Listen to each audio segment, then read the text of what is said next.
Pues ahorita voy a proyectar mi pantalla para comenzar con esta sesión. Más bien, hoy día no va a haber este pretest de la sesión 9 de farmacoterapia digestiva, porque al final, entre los que den el post-test, voy a sortear la lectura, el resumen de la lectura. Entonces, por eso vamos a comenzar de frente con esto y después vamos a pasar a farmacoterapia de endocrinología. Ujú.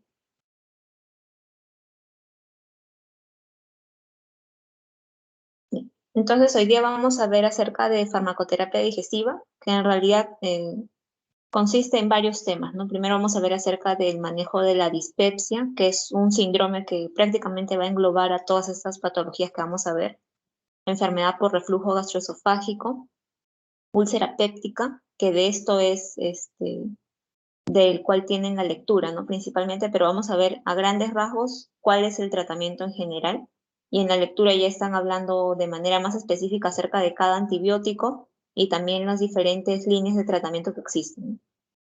También, y finalmente vamos a ver la gastropatía por ahí, que es más frecuente, esta junto con la úlcera péptica, ¿no? Entonces, eso van a ser todos los temas que vamos a ver acerca de terapéutica digestiva, ¿no? Entonces, primero vamos a comenzar con un breve repaso acerca de los fármacos de los cuales vamos a ver que se van a estar repitiendo constantemente a lo largo de esta exposición. Entonces, primero vamos a ver acerca de los inhibidores de bomba de protones.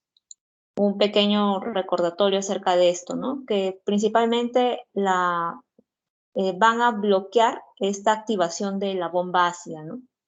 Para así disminuir la secreción del ácido clorhídrico, que es en realidad principalmente en las gastropatías por ejemplo, en la enfermedad por reflujo gastroesofágico es la que está detrás de todos los síntomas que se manifiestan, ¿no? Ahorita vamos a ver todo eso. Entonces, lo que tienen que acordarse de aquí es que va a bloquear principalmente el transporte activo que existe del ácido clorhídrico hacia la luz gástrica, ¿no? Entonces va a bloquear ese nivel.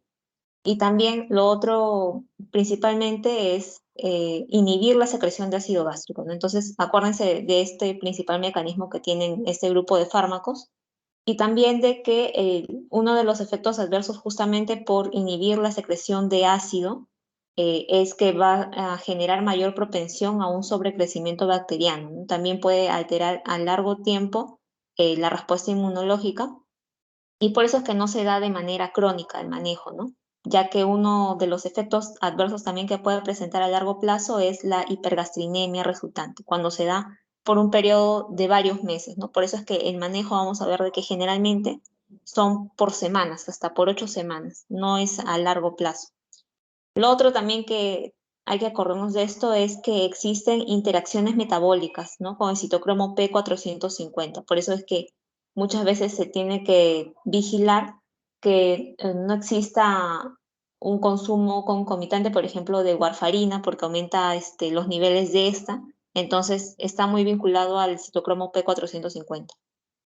Lo otro también es el tiempo de vida media, ¿no? Entre todos los inhibidores de bomba de protones, vamos a tener que el que mejor tiempo de vida media tiene es el lansoprazol, junto con el esomeprazol. Si vemos acá en este cuadro, el omeprazol no tiene tanto tiempo de vida media, sin embargo es uno de los más usados, principalmente por temas de costo también, ¿no? Y en cuanto al metabolismo, si podemos ver, todos están vinculados con el CYP, ¿no? Con el citocromo. Entonces, y la excreción principalmente es a nivel hepático. Lo otro también que vamos a estar viendo bastante son los antagonistas de los receptores de histamina tipo 2, ¿no? Principalmente la función de este grupo de fármacos es que va a competir de manera reversible con la histamina, por la unión con los receptores en las membranas vasolaterales de las células parietales, que son las que van a secretar también el ácido clorhídrico. Y dentro de estos tenemos a los más conocidos, ¿no? Ranitidina y cimetidina principalmente. Y la función principal de estos va a ser suprimir la secreción gástrica durante 24 horas, casi en el 70%. También la absorción es vía oral y la concentración terapéutica principalmente va a ser hasta por 8 horas, en el caso de la ranitidina sobre todo, ¿no? Y el metabolismo también es hepático, la excreción es renal. Y el problema con estos es que produce taquifilaxia, es decir, que llega un momento en que, por eso es que se da también por poco tiempo y se da una sola vez al día, ¿no? Llega un momento en el que, por más de que se aumente la dosis, más bien puede generar el efecto, la respuesta contraria, ¿no? Ya no inhibir la secreción gástrica, sino todo lo contrario, estimular. Entonces, por eso es que también se da por un tiempo limitado.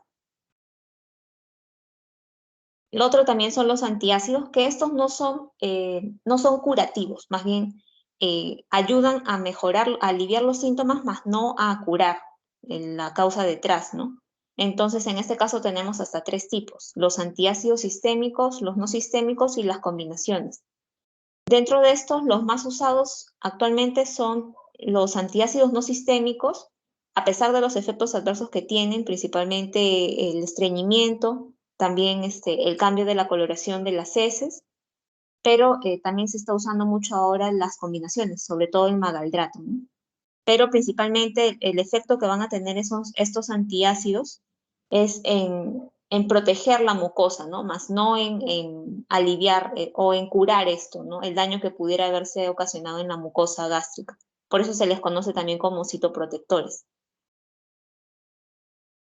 Entonces ahora sí vamos a ver acerca de la dispepsia, ¿no? Que en realidad la dispepsia no es una enfermedad, sino es un síndrome. Vamos a ver de que esto engloba a varias patologías detrás, ¿no? Entonces, ¿qué es? Es un gran síndrome que es de origen principalmente gastroduodenal, ¿no? Entonces, cuando se refiere de dolor o ardor de epigástrico, pesadez postprandial o saciedad precoz y saciedad precoz, todo esto engloba la dispepsia, ¿no? Entonces, la importancia de esto es que es de causa heterogénea y el 20% de la población lo suele manifestar, ¿no? Además de que afecta la calidad de vida, ya que estos síntomas suelen ser muy molestos. En cuanto a la clasificación según su origen, tenemos hasta tres tipos, ¿no? La no investigada, la orgánica y la funcional. La no investigada se refiere a la dispepsia que se presenta por primera vez y o en el caso de que se presenten los signos de alarma, ¿no? Y llamamos signos de alarma. Chicos, por favor, si alguien pudiera pasar el link, creo que no se puede entrar al link que he puesto hace rato, ¿no? Más bien, bueno, ya luego les voy a pasar el otro link, ¿no? Ya no hay problema. Entonces, en cuanto a la dispepsia no investigada, la que presenta signos de alarma, ¿no? La pérdida de peso involuntaria, disfagia, o sea, dificultad para tragar o dinofagia, dolor al tragar, anemia ferropénica e inexplicable, vómitos persistentes, masa palpable o linfadenopatías, o antecedentes familiares de cáncer gástrico, ¿no? Sobre todo estos primeros, ¿no? Estos son los signos de alarma y estos ya son cuando se manifiestan cuando ya hay generalmente cuando hay una neoplasia detrás, ¿no? Pero también se le conoce como, está dentro del grupo de las dispepsias no investigadas. Y lo otro que se tiene que hacer en el caso de estas dispepsias no investigadas es buscar la Helicobacter pylori, porque vamos a ver que principalmente es la que con más frecuencia está detrás de todo esto. Lo otro son las dispepsias orgánicas, que tenemos ahí la úlcera péptica, la enfermedad por reflujo gastroesofágico, también la de origen medicamentoso, como por ejemplo los AINES y las neoplasias malignas. Y finalmente tenemos a la dispepsia funcional, que es en realidad la más frecuente de estos tres tipos. Y vamos a ver de que en este caso es o porque hay un origen psicológico detrás o es porque la dispepsia orgánica ha sido mal curada, ¿no? Y aún así persisten los síntomas, pese a que ya recibió tratamiento.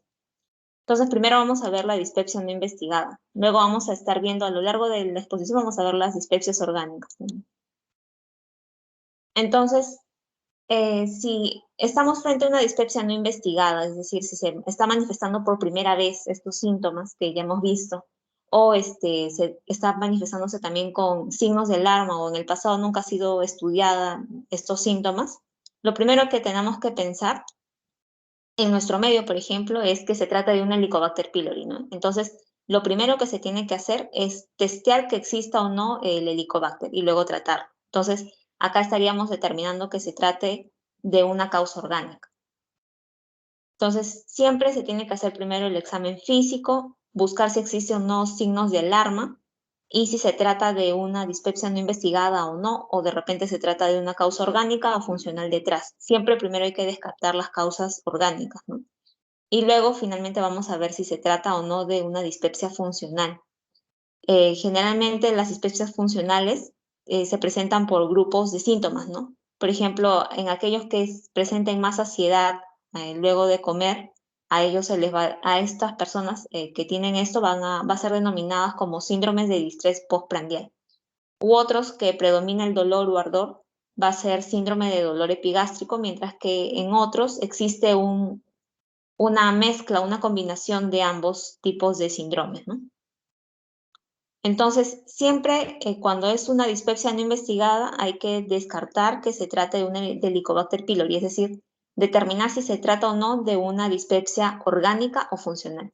Entonces, una vez de que hemos detectado que se trata de una Helicobacter pylori, entonces estamos frente a una dispepsia orgánica. Eso más adelante lo vamos a ver. Ahora nos vamos a centrar en el hecho de que, por ejemplo, en el caso de que se trate, o sea, se busque el Helicobacter y no se encuentre. Entonces, y se van descartando las otras causas y aún así persisten los síntomas, entonces estamos frente a una dispepsia funcional. Entonces, en estos casos, cuando se trata de una dispepsia funcional, ahí vamos a manejar principalmente, inicialmente, con los inhibidores de bomba, pero no se van a dar a dosis altas y es por 8 semanas. O incluso muchas veces puede dejarse a demanda, es decir, cada vez que presenten los síntomas. Esto es en el caso de la dispepsia funcional. A demanda es cuando es dispepsia funcional. Una vez de que ya se ha descartado lo orgánico, no hay neoplasia, no hay helicobacter, no hay causa medicamentosa, entonces lo único que queda es la funcional. Ahí sí se da los inhibidores de bomba, pero a demanda. También muchas veces se puede añadir los antagonistas del receptor H2, como por ejemplo la ranitidina, y algunos procinéticos, ¿no? Como la cotiamida. Principalmente esto se va a reservar para aquellos pacientes que las otras terapias, tanto los antagonistas H2 como los inhibidores de bomba, han fallado, ¿no? Y en este caso la dosis es hasta 3 veces por día de 100 miligramos. Y finalmente ya cuando no hay respuesta a ninguno de estos 3 fármacos, cuando ya se superó el tiempo de dar los inhibidores de bomba a las 8 semanas, se puede iniciar con neuromoduladores, ¿no? En este caso, como les estaba diciendo, que es una causa muchas veces psicológica detrás, o hay un aumento de la sensibilidad del dolor, ¿no? De los síntomas, se da antidepresivos, ¿no? Los tricíclicos, pero a dosis bajas, como la amitriptilina o la desipramina, ¿no? Principalmente por las noches. Y acá también tenemos lo mismo, que estamos frente a una dispepsia no investigada, ¿no? Por primera vez vienen con estos síntomas, nunca se le ha estudiado. Se le tiene que descartar, si es mayor de 60 años, va de frente a endoscopía, pero si es menor de 60, hay que descartar que existan signos de alarma, que existe Helicobacter pylori, que sea otra causa orgánica que esté detrás. Una vez que se ha descartado, no hay ninguno de estos, a pesar de que se le ha estudiado por endoscopía, tampoco se le ha encontrado nada. Entonces estamos frente a una dispepsia funcional. En ausencia de Helicobacter pylori, como ya les estaba diciendo, se inicia con los inhibidores de bomba de 4 a 8 semanas, dice acá, ¿no? En la lectura dice que es hasta por 8 semanas. En este caso, desde el up-to-date dice de 4 a 8 semanas. Y aún así, luego de que se le ha dado los inhibidores de bomba, persisten los síntomas, se tienen que descontinuar con estos fármacos y se puede cambiar con los antagonistas H2, como como la ranitidina, cimetidina, o añadirle antidepresivos de 8 a 12 semanas, ¿no? Y luego volver a evaluar si existen o no síntomas. Si aún así, pese a todo esto, persisten los síntomas, se debe tratar con proquinéticos, ¿no? Como la cotiamida que estamos viendo, hasta por 4 semanas. Si aún así ya persisten los síntomas, hay que reevaluar, volver a hacer endoscopía, o incluso si no se encontrara nada, se recomienda iniciar psicoterapia, ¿no? Según este algoritmo que estamos viendo. Entonces, este es en cuanto a las causas funcionales. Ahora, si estamos frente a una causa orgánica, una dispepsia orgánica, habíamos visto que es úlcera péptica, enfermedad por reflujo, gastropatía por medicamentos o una neoplasia maligna. Entonces, en este caso vamos a ver a la enfermedad por reflujo gastroesofágico, que se define como síntomas o lesión de la mucosa que a menudo se van a presentar de manera nocturna, ¿no? Lo que va a pasar acá es que el contenido del estómago va a retornar en dirección hacia la boca, ¿no? Va a haber un reflujo de esto y eso es lo que va a generar los síntomas molestos y muchas veces puede producir algunas complicaciones también. Entonces, el problema con esto es que los factores agresores van a superar a la defensa, ¿no? Por eso es que hay que siempre estudiar los episodios de reflujo gastroesofágico, la cantidad de reflujo y que esté causando no una esofagitis, ¿no? Y esté inflamando la parte baja del esófago, ¿no?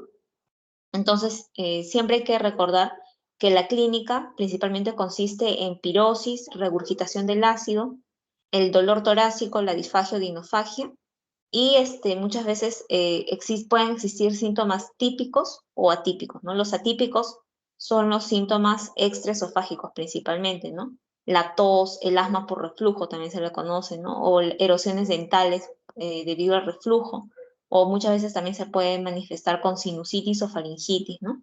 Que estos, si bien es cierto, principalmente estos todavía están en estudio porque incluso se dice que se puede asociar con fibrosis pulmonar, principalmente estos síntomas extraesofágicos. Cuando se presenten estos síntomas, habría que pensar que podría tratarse de una enfermedad por reflujo gastroesofágico, ¿no? Entonces, lo otro también de acá es saber cuáles son los factores que agreden y que defienden, ¿no? Entonces, acá tenemos algunos, ¿no? Principalmente, tener en cuenta estos, los que van a aumentar la presión, porque el problema es, en este caso, el problema con el reflujo es que muchas veces está muy relajado este esfínter esofágico inferior y eso es lo que está permitiendo que el ácido regurgite, ¿no? Hacia arriba. Entonces, hay que tener en cuenta siempre cuáles son los factores que disminuyen la presión de este esfínter esofágico inferior y cuáles son los que aumentan, ¿no? Los que nosotros vamos a querer que siempre predomine en este caso son los de que aumenten la presión, ¿no? Para evitar esta regurgitación. Entonces acá, por ejemplo, tenemos la histamina, los antiácidos van a disminuir o van a aumentar la presión y van a evitar de que se siga regurgitando, ¿no? Por eso es que estos fármacos se van a dar para manejar la enfermedad por reflujo gastroesofágico. Lo otro es en cuanto al diagnóstico. El diagnóstico principalmente en realidad es clínico. Luego, una vez de que no exista alivio de los síntomas, recién ahí se recomienda hacer el abordaje endoscópico, ¿no? Entonces, acuérdense de que principalmente si les van a preguntar acerca de esto, principalmente les contaría en la clínica, ¿no? Sin necesidad de tener resultados de endoscopía o de la pH-metría, ¿no? Entonces, en cuanto al tratamiento médico, principalmente ante la no presencia o si existen o no signos y síntomas de alarma, que son los que ya hemos visto, eh, si no existe, se inicia con inhibidores de bombas por 4 semanas inicialmente, que pueden ir asociados o no a los prokinéticos. Entonces, en este caso digamos que es de las enfermedades que ahorita vamos a ver, es de las pocas, o de hecho es hasta la única que va a iniciar el manejo con inhibidores de bomba sin que haya un estudio endoscópico detrás. Porque en las demás enfermedades que vamos a ver, sí tiene que haber un estudio endoscópico detrás, o si no, una prueba para descartar la presencia de Helicobacter pylori, ¿no? En este caso solamente se inicia con los síntomas que refiere el paciente, con la clínica del paciente. Entonces, el tratamiento inicial en este caso va a ser inhibidores de bombas a dosis estándar por 4 semanas, más prokinéticos. Y en caso de que no exista mejoría de los síntomas, se puede dar dosis doble de los inhibidores de bomba. Y ya si no existe mejoría, recién ahí se puede iniciar o se puede estudiar por endoscopía, ¿no? Entonces, dan hasta por 2 chances de poder manejarlo solamente con los fármacos sin necesariamente de estudiar más. Y luego se da la endoscopía, se estudia por endoscopía. Pero no solamente es fármacos cuando hablamos de enfermedad por reflujo gastroesofágico, sino también hablamos de medidas higiénico-dietéticas, ya que en estos casos principalmente se recomienda elevar la cabecera de la cama para evitar todo el retorno por las noches, y también se recomienda no comer hasta por 3 horas antes de irse a dormir, y bajar de peso, ya que estos, principalmente el peso aumentado genera un aumento o genera una relajación de este esfínter, ¿no? Entonces son los que puede exacerbar aún más los síntomas.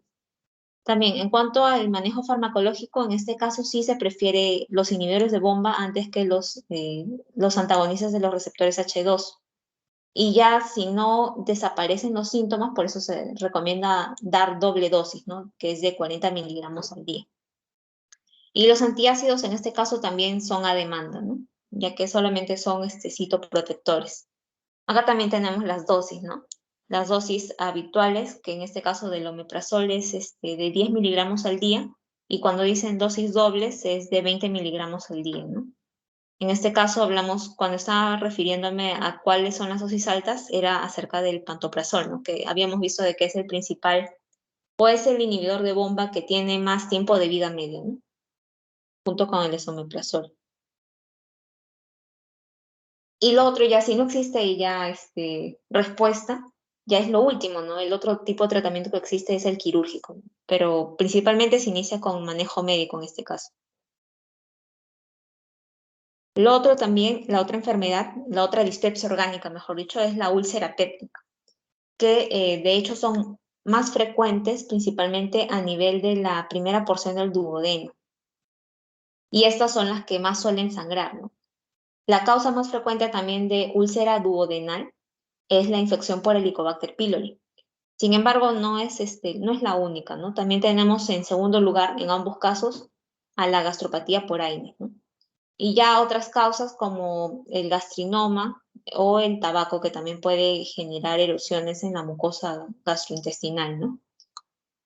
Entonces, en cuanto a esto, para poder iniciar en este caso tratamiento para el manejo del Helicobacter pylori o ya sea por Aines, aquí sí amerita el estudio de cuál es la causa detrás, ¿no? Se tiene que, o se hace bueno, acá lo tenemos, ¿no? ¿Cómo lo diagnosticamos, no? Ya sea por cultivo, que no es tan usado, el test de la ureasa o el test del aliento o antígenos en heces, ¿no? El cultivo sería ya un caso de que se esté estudiando por endoscopía, ¿no? O también otras formas más sencillas de poder determinar si está presente o no es el test de la ureasa o el test del aliento, ¿no?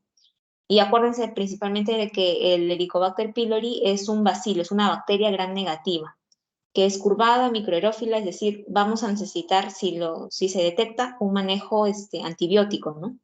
Y existen beneficios al erradicarlo, ¿no? Principalmente el alivio de los síntomas, permite que las úlceras cicatricen y evitar las recurrencias, ¿no? También reduce las complicaciones. Pero lo bueno de esto es que da un tiempo bastante largo que permite curarlo, ¿no?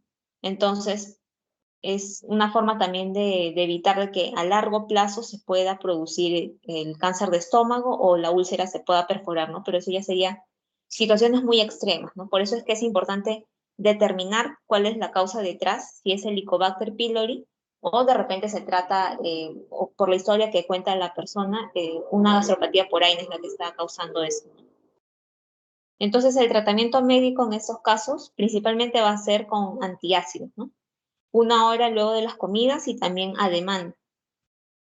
O también se puede dar, en estos casos se puede dar el hidróxido de aluminio o el hidróxido de magnesio, pero como ya les estaba diciendo, hay que tener cuidado con estos citoprotectores porque pueden muchas veces eh, o pueden producir estreñimiento o cambiar la coloración de las heces y muchas veces pueden esconder, por ejemplo, en el caso de que se trate de una hemorragia digestiva baja, no puede esconder que se esté presentando o no esto. Por eso es que muchas veces ahora se usa también el magaldrato, que es un antiácido combinado. Lo otro que también se puede usar son los antagonistas de los receptores H2, como la ranitidina o cimetidina. La famotidina también es un antagonista nuevo y la ventaja de esto, si bien es cierto no es tan usado como los otros dos, es que presenta menos interacciones medicamentosas. Lo otro también que es ya más que conocido son los inhibidores de bomba de protones, que son los más potentes y efectivos. El problema con esto es que pueden producir ginecomastia y si se usan por tiempo prolongado, superando muchas veces las 8 semanas, puede producir hipergastrinemia, ¿no? En respuesta al efecto que produce, ¿no? Lo otro que también es que es un quelante de la vitamina B12, por eso tampoco no se da por mucho tiempo. Y también tiene interacciones con el calcio y la vitamina D. Entonces, este es el esquema en general que se usa para el manejo o para erradicar la Helicobacter pylori, que consiste en inhibidores de bomba, la amoxicilina, la claritromicina y el metronidazol, ¿no? Este es el famoso OCA, ¿no? Entonces, esta es la primera línea, ¿no? Y en el caso de que exista alergia a la penicilina, ahí sí se cambia la claritromicina y la amoxicilina, ¿no? Se cambia por doxiciclina, por una tetraciclina se cambia. Entonces acá sí, y se aumenta el bismuto. Entonces se quita la amoxicilina y claritromicina por doxiciclina y se aumenta el bismuto en caso de que exista alergia a la penicilina. Mientras que en la primera línea usual en caso de que no exista alergia a la penicilina es inhibidor de bomba, amoxicilina, claritromicina, metronidazol. Todo esto por 14 días. Entonces, en ambos casos es por 14 días, ¿no? Luego, ya la segunda línea, tercera hasta cuarta línea es en el caso de que ya existan resistencia, ¿no? Como van a ver en su lectura, actualmente ha aumentado la resistencia contra estos dos fármacos, ¿no? Por eso es que muchas veces ya no, incluso hasta ya no se usan, ¿no? Se ha preferido cambiar hasta por levofloxacina, por ejemplo, ¿no? Entonces, pero primero siempre acuérdense de estos dos, ¿no? Luego en su lectura van a seguir viendo esto, pero esto siempre acuérdense. Y ahora que es la gastropatía por Aines, ¿no? Que es la otra causa de la úlcera. Entonces, en este caso, el problema es que el mecanismo de daño va a ser tanto a nivel sistémico como a nivel local. ¿Por qué? Porque los AINES, principalmente los no selectivos, ¿no? En este caso, porque va a actuar tanto a nivel de la COX-1 como de la COX-2. Y esto finalmente va a terminar produciendo inflamación tanto a nivel del estómago como del intestino. Y por eso es que pueden, al largo tiempo, pueden producir úlceras pépticas, ¿no? Pero en este caso, gastropatía, que es una manifestación sintomática inicial, que principalmente se suele manifestar con un dolor epigástrico leve y en raras ocasiones pueden haber complicaciones agudas, ¿no? Que son, por ejemplo, los sangrados, hemorragia digestiva, o perforación o penetración, o incluso obstrucción intestinal, ¿no? Pero eso ya sería un caso ya que ya exista la úlcera y encima volvió a tomar los AINES, o le aumentó la dosis o añadió otro AINES más que le generó las complicaciones, ¿no? Otros síntomas también son dolor abdominal, ya son síntomas de dispepsia, ¿no? Que le despierta durante el sueño, la acidez estomacal, náuseas, vómitos y anorexia, y esto puede ser estacional, ¿no? Entonces, lo que tenemos que siempre acordarnos en este caso, cuando hablamos de manejo por AINES, eh, es valorar a qué tipo de personas se lo vamos a dar, ¿no? Entonces, siempre hay que considerar la edad de la persona, si usa o no adicionalmente aspirina, que la aspirina también es un AINES, por eso, si ya está tomando de manera crónica una aspirina y se le va a añadir otro AINES, entonces habría que valorar esto, ¿no? También el riesgo que existe o no de toxicidad renal, por eso siempre hay que determinar si presenta o no insuficiencia renal crónica y en qué estadio está. También el riesgo que tiene de que presente toxicidad gastrointestinal o el riesgo que pueda presentar complicaciones cardiovasculares. Entonces, siempre hay que considerar estos factores de riesgo también. Es decir, que el factor de riesgo más importante primero es que exista un historial de enfermedad ulcerosa complicada, ¿no? Es decir, que en el pasado haya tenido hemorragias o haya tenido perforación por alguna úlcera que haya tenido. También si usa de manera concomitante anticoagulantes y si usa varios AINES, incluidos la aspirina, así sea a dosis bajas, ¿no? También el historial de enfermedades ulcerosas no complicadas y si usa o no AINES a dosis altas, ¿no? Por ejemplo, en este caso, ¿en quién pensarías? ¿En quién pensaríamos? En este caso de las aspirinas, en una persona, un post infarto miocardio, ¿no? Que se quedó con su aspirina a dosis bajas. O por ejemplo ahora, ¿no? Que es más común, generalmente a las personas mayores de 50 años ya les están dando aspirina, ¿no? Entonces, siempre hay que preguntar por esto. Y esto, AINES a dosis altas, por ejemplo, muchas veces en caso de un paciente que tenga alguna enfermedad reumatológica, ¿no?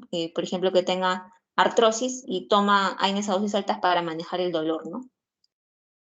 Otra persona que tenga más de 60 años, que es el factor de riesgo más frecuente, principalmente alguien que usa aspirina a dosis bajas o AINES a dosis altas por alguna enfermedad reumatológica, generalmente son personas adultos mayores, ¿no? Entonces, por eso es el factor de riesgo más frecuente. Una enfermedad concomitante grave o que encima tenga adicionalmente una infección por Helicobacter pylori o esté consumiendo corticosteroides a dosis altas, ¿no?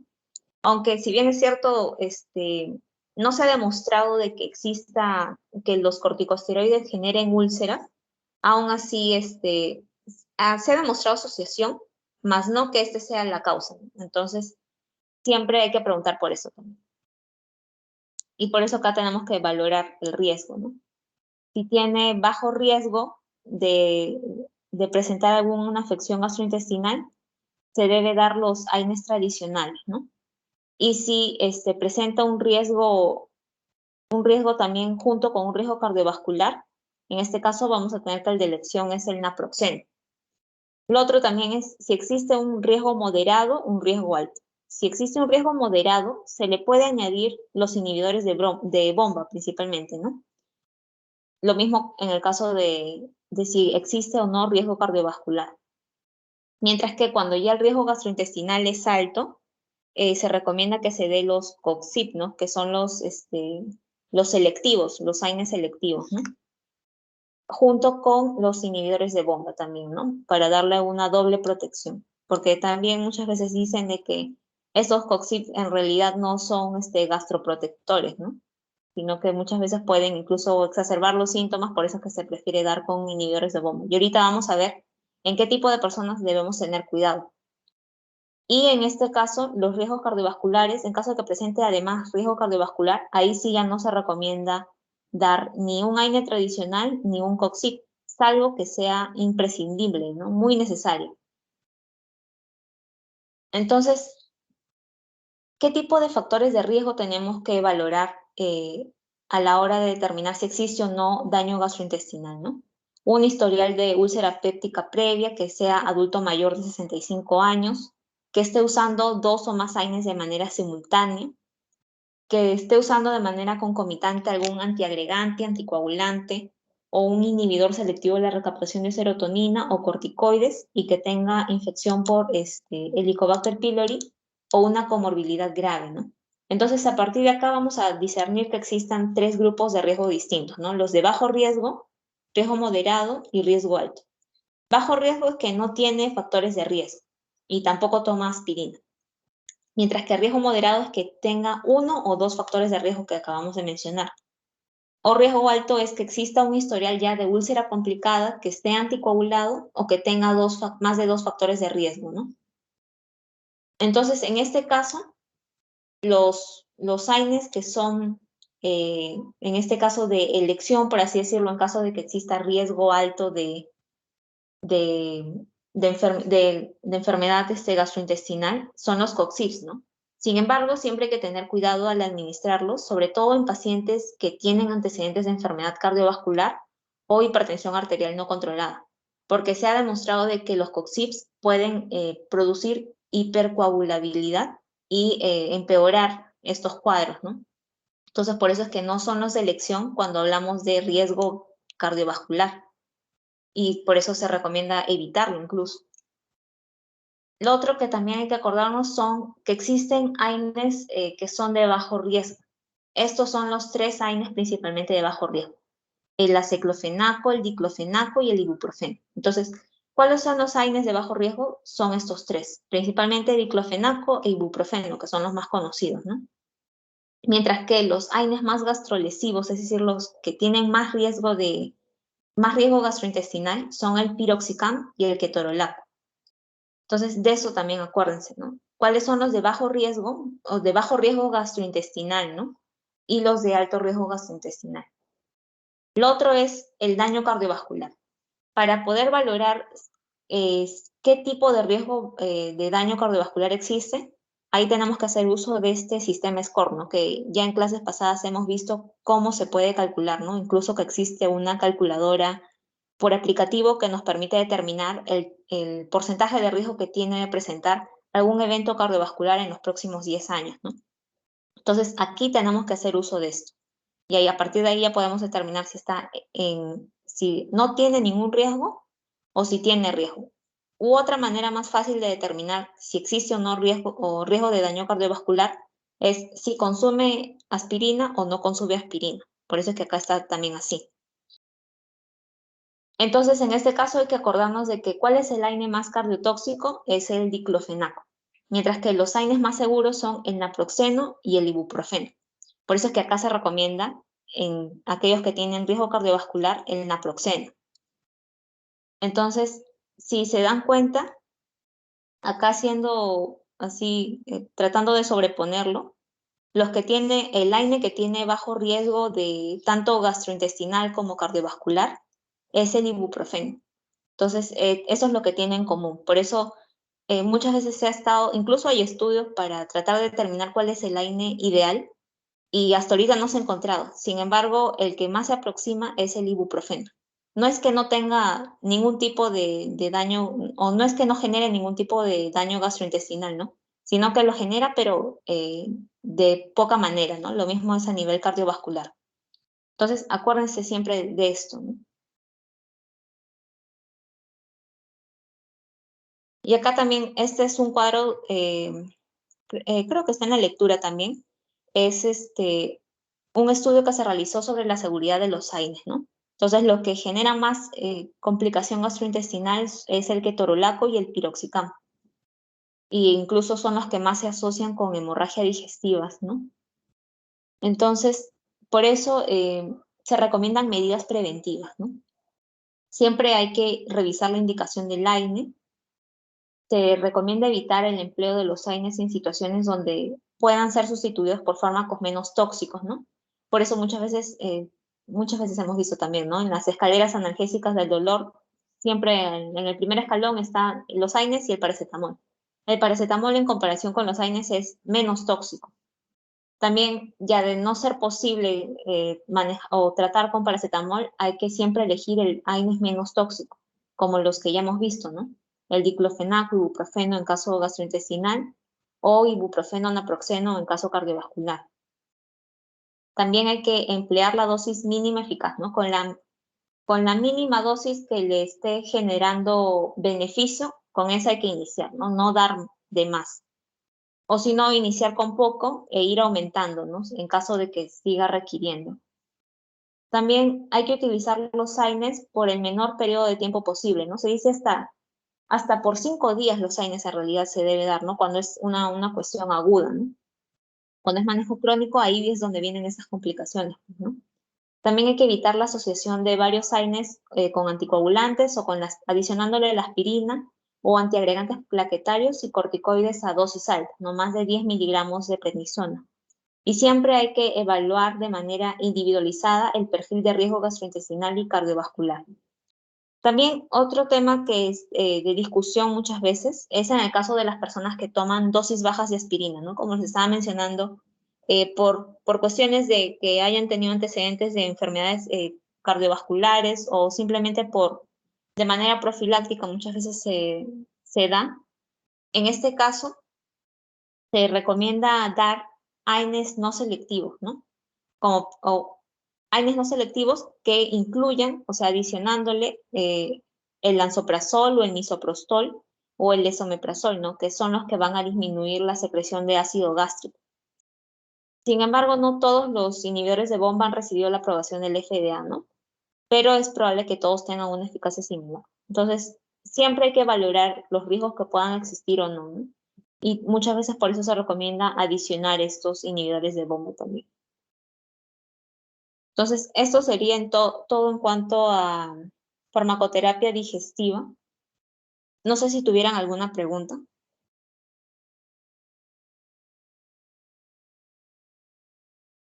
Todo claro, Frina. Muy bien, entonces ahorita les voy a pasar el link del post-test y en 5 minutos lo corregimos porque de ahí tenemos que pasar al otro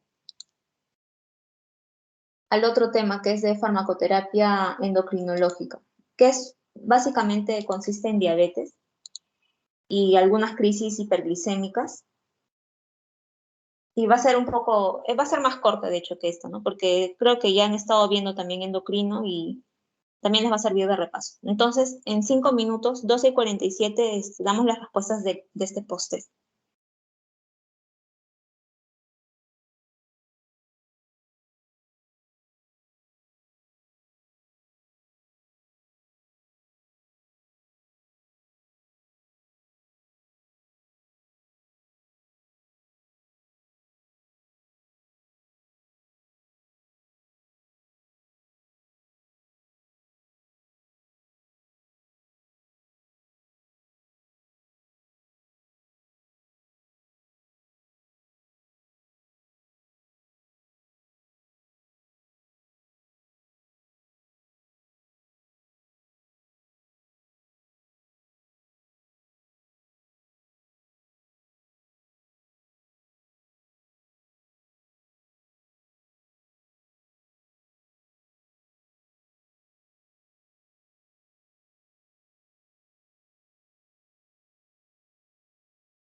Ya, muy bien.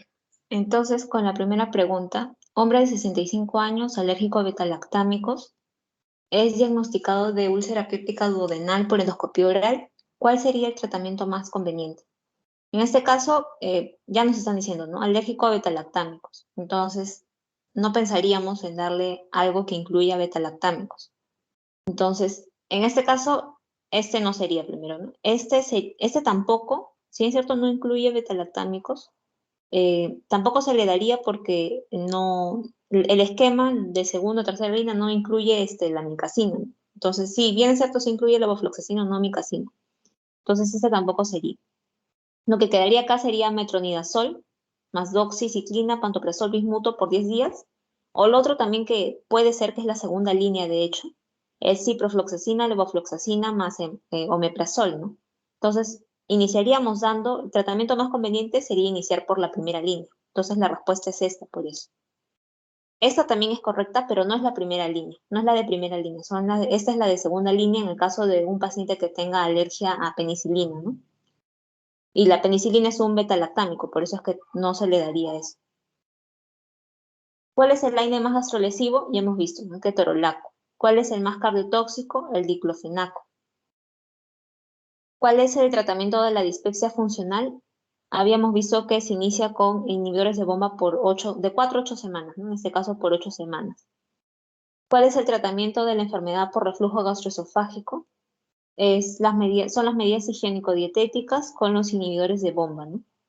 Entonces, estas serían las respuestas, chicos. Más bien, ahora les voy a pedir si pudieran entrar